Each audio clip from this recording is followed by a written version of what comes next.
Merci Étienne, merci Olivier. On va donc discuter de pneumopathie acquise sous ventilation cet après-midi. Et comme vous le voyez, comme Olivier Brissot a déjà fait la remarque moult fois, après concertation tous les deux, nous avons proposé de modifier un tout petit peu le titre et l'orientation des deux premiers topos. Et moi, je vais parler plus de définition et puis d'incidence. Actuellement, de quoi est-ce qu'on parle exactement, avant qu'Olivier parle à la fois des techniques diagnostiques et puis des prélèvements et de la microbiologie. Comme vous le savez, la détresse respiratoire et l'insuffisance respiratoire aiguë, c'est un motif d'hospitalisation fréquent en réanimation pédiatrique. Avec la ventilation non invasive, je pense que toutes les présentations dans le congrès le montrent, prend une part croissante de l'assistance ventilatoire. Il n'empêche que la ventilation mécanique, la ventilation invasive, demeure très utilisée dans les échecs de VNI, lors des post-opératoires, dans les détresses neurodigestives, lors des trachéotomies. On en a causé aussi durant le congrès, avec cette complication importante de la ventilation mécanique que sont les pneumopathies. Importante en termes de qualité, il y a plusieurs papiers, comme vous le verrez tout à l'heure, assez récents, dont, pour exemple, celui-ci, une étude prospective monocentrique américaine de novembre 2004 à juin 2005, qui inclut à la fois des patients de néonatologie et des patients de réanimation pédiatrique, avec le diagnostic de PAVM à plus de 24 heures de ventilation mécanique, 60 patients inclus pour 174 ventilés, avec un âge médian de 6 mois. Et dans ce papier, les patients présentant une pneumopathie acquise à gauche ont une durée de séjour, une durée de séjour en réanimation, une durée de séjour dans l'hôpital, une mortalité qui est à la limite de la significativité, mais tous les autres marqueurs qui sont plus importants lorsqu'ils font durant le séjour une pneumopathie acquise sous ventilation. C'est vrai aussi dans cet autre papier plus récent de Pediatric Critical Care de 2012, prospectif monocentrique observationnel. Là, en Afrique du Sud, c'est intéressant déjà de voir des papiers qui sont de pays dits à haut revenu et d'autres de pays en voie de développement, dans lesquels la littérature est en train d'exploser. On l'a vu ce matin avec nos collègues marocains, avec une réa de 20 lits, plus de 24 heures de ventilation mécanique. Les définitions du CDC dont on va reparler de 2011. Et là encore, on retrouve une durée de séjour intra-hospitalière, une durée de séjour en soins intensifs pédiatriques, une durée de ventilation augmentée chez les patients qui présentent une pneumopathie. Donc on a des papiers qui ressemblent à la réanimation adulte, disant que c'est un facteur de risque important de durée de séjour, voire même de morbidité. Et ce n'est pas tout le temps le cas. Un autre papier très récent, d'un niveau de preuve plus faible, rétrospectif monocentrique dans un centre américain sur un an, des critères plus proches avec 48 heures de ventilation mécanique au moins, 38 patients sur les 128 inclus. Et vous voyez là qu'il n'y a aucune différence dans ce papier pour la durée de séjour interhospitalière ou la durée de séjour dans le service de réanimation. Et donc, ce n'est pas si clair que ça en termes de gravité et de retentissement de la pneumopathie chez l'enfant sur le séjour. D'où l'intérêt d'essayer de préciser aujourd'hui ce qu'il en est exactement de la définition, et puis de voir aussi, en utilisant cette définition ou non sur les 5 ou 6 dernières années, ce qu'il en est de l'incidence réelle dans une unité de réanimation pédiatrique.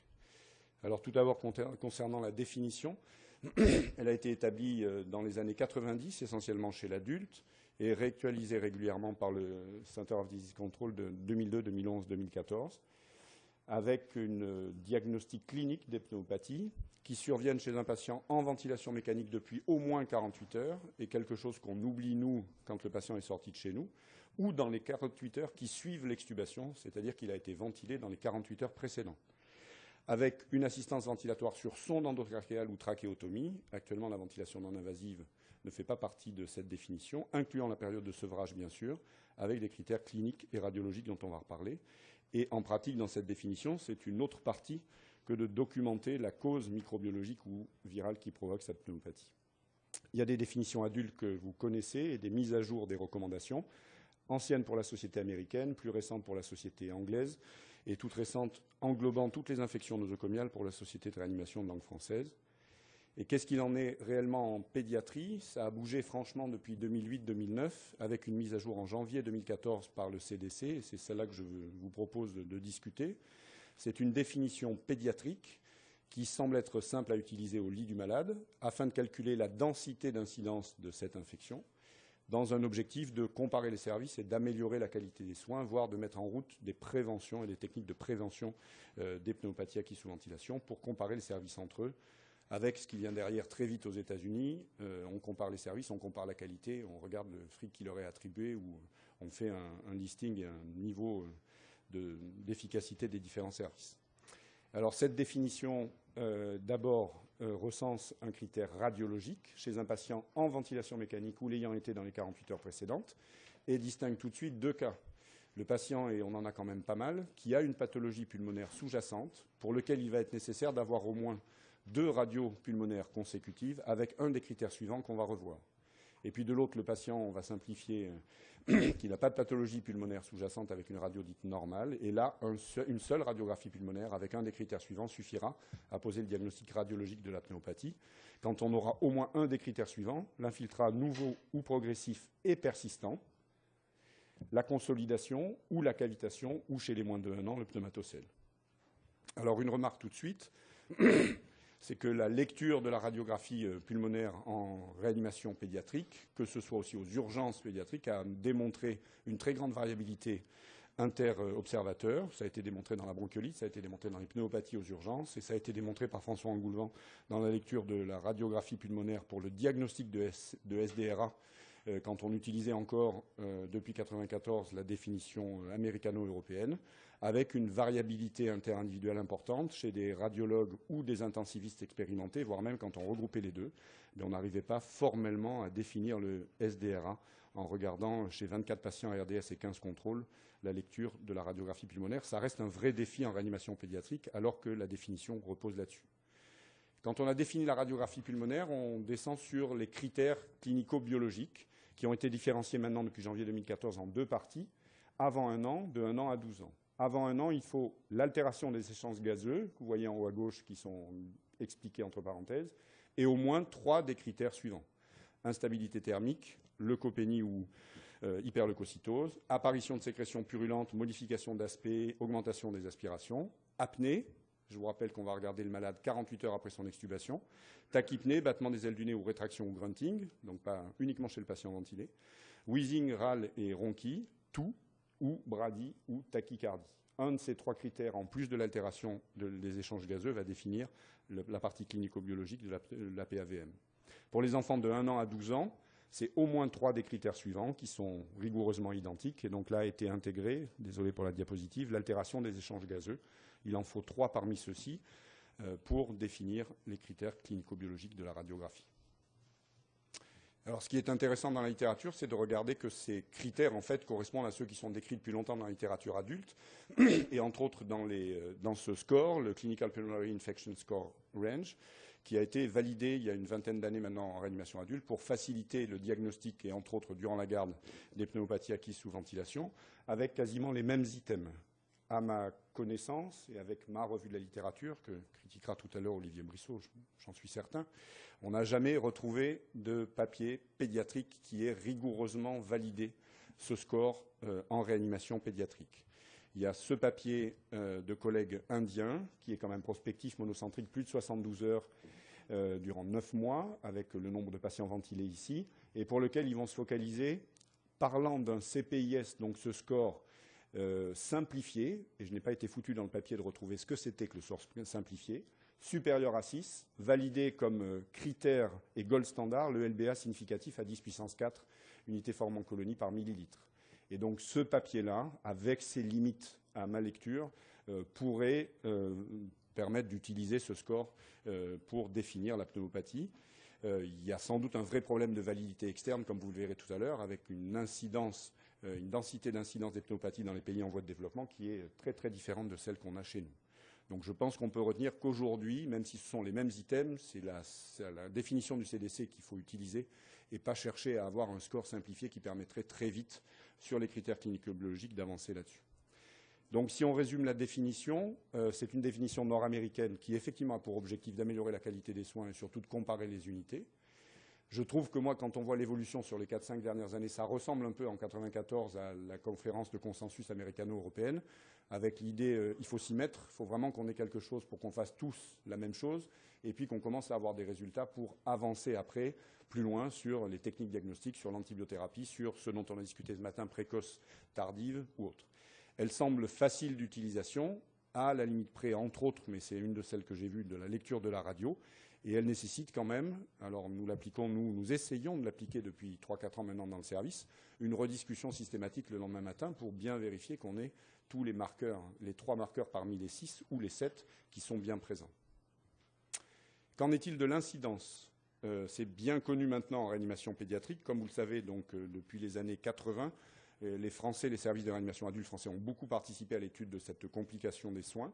Et là, c'est des données du réseau Réa-Raisin INVS 2012 qui démontrent la distribution entre 0,5, 5, 10, 10, 15, 15, 20 et 20, 25 nombre de pneumopathies pour 1000 jours de ventilation mécanique, pour lequel vous voyez en bas à gauche, je l'ai repris là-bas, en bas à droite, pardon, la densité d'incidence médiane à 0,4 ou 0,4 près de 15 pour 1000 jours de ventilation mécanique chez l'adulte. Alors, qu'est-ce que dit la littérature pédiatrique? Ce n'est pas très très simple d'aller retrouver tout ça parce que tout le monde en parle sur des critères pour l'instant de définition un peu différents. J'ai essayé de proposer une synthèse. Les premières publications, quand on tape sur PubMed chez l'adulte, c'est 1978, chez l'enfant, c'est 99, avec ces mots-clés, 3938 articles qui tournent autour de la PAVM chez l'adulte pour 453 chez l'enfant. Il y a déjà une balance extrêmement importante. Et il faut les détailler parce que je pense qu'on est à 15 ou 20% de papiers réellement concernant ce sujet. Et quand on regarde plus précisément l'incidence des pneumopathies, on est à 900, une petite 1000 papiers chez l'adulte pour 150. Et c'est en fait beaucoup moins de ça chez l'enfant. Mais en tous les cas, on peut retrouver parfois des valeurs d'incidence là-dessus. Donc vous voyez une littérature très faible. J'ai essayé, pour regarder l'incidence, d'avancer. Je vous passe vite sur ce tableau, je vais vous en donner la synthèse, en prenant les 44 papiers les plus récents, donnant très précisément des incidences avec le type, le pays, l'année de publication, les années étudiées, le nombre d'unités de réanimation pédiatrique, le type d'étude, avec une étude dédiée ou non. Et il y a très souvent, comme vous le voyez, des noms dans des études qui sont faites pour autre chose, sur lesquelles on va tirer la densité d'incidence ou l'incidence. Et vous voyez que les deux marqueurs n'apparaissent pas systématiquement. Et puis, vous verrez enfin les germes les plus fréquents, mais ça, on aura l'occasion d'en reparler. Si on fait la synthèse de ça, moi, j'ai retrouvé 44 études pédiatriques qui peuvent donner cette information. 8 sont 44 sont multicentriques. Il y a une extrême disparité des unités, néonatales, chir cardiaque, des types d'activités, très clairement. Il y a des problèmes de diagnostic, puisqu'on a parlé de la définition du CDC qui a été remise à jour en janvier 2014, donc c'est assez normal, avec 22 sur les 44 qui sont dans les pays à faible revenus, je ne sais pas comment on les appelle, mais en tous les cas, voilà, dans des pays où très clairement la densité d'incidence, les germes, on en a parlé ce matin avec notre collègue marocaine, ne sont pas du tout les mêmes que chez nous. Donc la validité externe de ces résultats mérite de faire très attention. Et par contre, on en reparlera à la fin, et je pense que ce sera un des derniers topos, on constate, et il y a plusieurs papiers sur les 2-3 dernières années, des pays qui disent avoir complètement éliminé les pneumopathies acquises sous ventilation dans leur service. On va en reparler. Donc il y a quand même aussi la possibilité. Si on regarde les valeurs extrêmes en termes d'incidence, 10,7%, de 3,4 à 32,3, c'est rapporté dans 27 sur les 40 papiers. Je n'ai pas inclus les 4 derniers, désolé. Densité d'incidence, 11,6, vous vous rappelez 15 chez l'adulte, 3,7 à 45,20, avec très peu de littérature, très peu de cas dans chaque service, on va le revoir, une très grande variabilité intercentre et une très grande disparité des moyens. On l'a très bien évoqué pour le nombre d'infirmières, par exemple, pour s'occuper des patients intubés ventilés dans certains pays, avec en plus une forte poussée des germes multirésistants. Alors on avait réalisé ce travail en 2012 dans le service sur le premier semestre, avec une inclusion systématique de tous les patients intubés ventilés de 0 jours à 18 ans, en invasif, avec les critères du CDC de 2011 à l'époque, qui ont été revus en 2014, mais il n'y avait pas de grosse différence, pour avoir le dénominateur et regarder exactement ce qu'il en était dans notre unité. Donc le premier semestre 2012, 374 patients, 234 en réanimation, 216, les 18 non inclus n'ont pas eu de ventilation invasive ou étaient hors de la fourchette d'âge, pour 194 qui ont été effectivement étudiés. Et sur ces 194 ventilés premier semestre 2012, on a 8 épisodes de pneumopathie selon les critères CDC 2011, avec la prévalence ou l'incidence de 4,2, une densité d'incidence de 11,5, toutes des sondes à ballonner, une durée de ventilation de 6 jours, les méthodes diagnostiques qu'on discutera tout à l'heure, était chez nous à ce moment-là l'aspiration trachéale, avec un délai de survenue très précoce. Et malgré ça, j'entendais les remarques d'Étienne ce matin, voici les germes qu'on avait retrouvés dans notre unité, une durée d'antibiotiques de 7 jours et une réadaptation, ça plutôt pas trop mal fait, à H48. Et c'est intéressant parce qu'on avait pu comparer ces papiers, c'est à droite la même donnée que celle de Bicêtre. Laurent Chevret avait repris dans son suivi prospectif en fait des pneumopathies acquises sous ventilation, et je n'ai pas rediscuté avec lui du rétrospectif sur les pneumopathies, une période de 6 ans, lui, c'est la première colonne, 2006-2011, 1632 patients en ventilation mécanique, 8,8 jours de ventilation, avec 82 PAVM, donc 82 pour 6 ans, 12 ou 13 par an, une incidence de 5, comparée à 4,2 chez nous, une densité d'incidence de 10,5, comparée à 11,5 chez nous, avec là, par contre, une utilisation dans leur unité du prélèvement distal protégé à près de plus de 2/3 des cas. Et les germes sont présentés ici. Donc la densité chez nous, dans ces deux études, c'est 10,7, une densité d'incidence 11,6, je vous rappelle le 15 de tout à l'heure, avec ces différences majeures de médiane de survenue, de germes et de techniques de prélèvement. Si on résume sur l'incidence, on doit la mesurer dans son unité systématiquement, je pense. Alors on dit à chaque fois c'est obligatoire.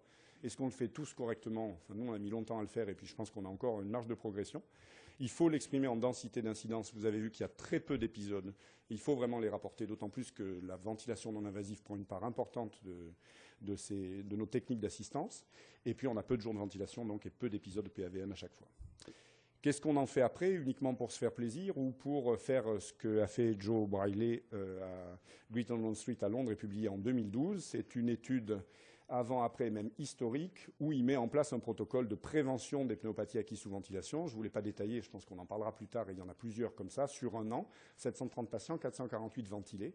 Et puis avec ce protocole et puis l'implémentation du protocole durant les 12 mois d'études, avec différents points où il réinjecte pour améliorer encore, on arrive quasiment à avoir 90% de compliance à l'étude et on arrive à affaisser complètement la densité d'incidence à 0,4 pour 1000 jours de ventilation mécanique.